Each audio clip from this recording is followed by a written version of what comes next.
Déclaration de la Fédération de l'opposition congolaise à l'occasion de la 10e année de condamnation du général Jean-Marie Michel Mokoko et du ministre André Okombi Salissa. Chers compatriotes, la journée du 16 juin 2016 est désormais inscrite dans les annales de notre pays comme l'apogée de l'instrumentalisation manifeste de la justice à des fins politiques à travers un procès dont les conclusions étaient connues d'avance par tous les Congolais éveillés. Pour la première fois dans l'histoire de notre pays, un candidat à l'élection présidentielle était condamné à l'issue d'une parodie de justice à 20 ans de prison ferme pour avoir, à juste titre, contesté et refusé de reconnaître les résultats d'un tripatouillage électoral. 3 ans plus tard, le 6 mars 2019, la même tragique comédie judiciaire a été reproduite.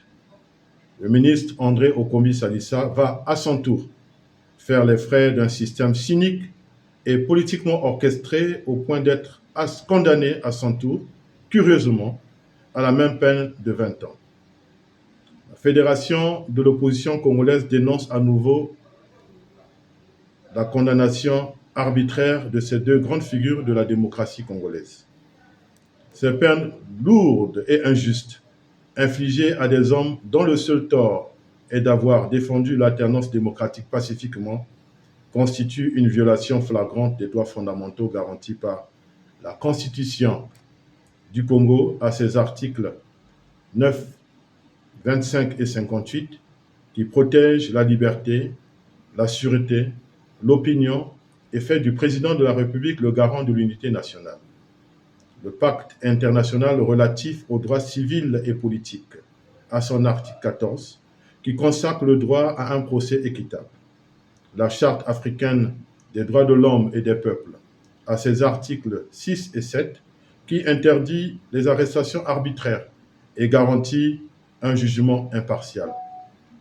L'acte additionnel de la CEMAC de 2013, ratifié en 2017 par le Congo, qui promeut la libre circulation et la stabilité régionale. Le peuple congolais attend avec fermeté la libération inconditionnelle du général Jean-Marie Michel Mokoko et du ministre André Okombi Salissa. Leur détention prolongée est une atteinte à la démocratie, à l'état de droit et à la crédibilité internationale du Congo. La Fédération de l'opposition congolaise salue la bravoure et la résilience de ses compatriotes malgré les 10 ans de privation de liberté. Leur dignité et leur courage face à l'injustice sont un exemple à suivre par tous les Congolais épris de liberté et de justice.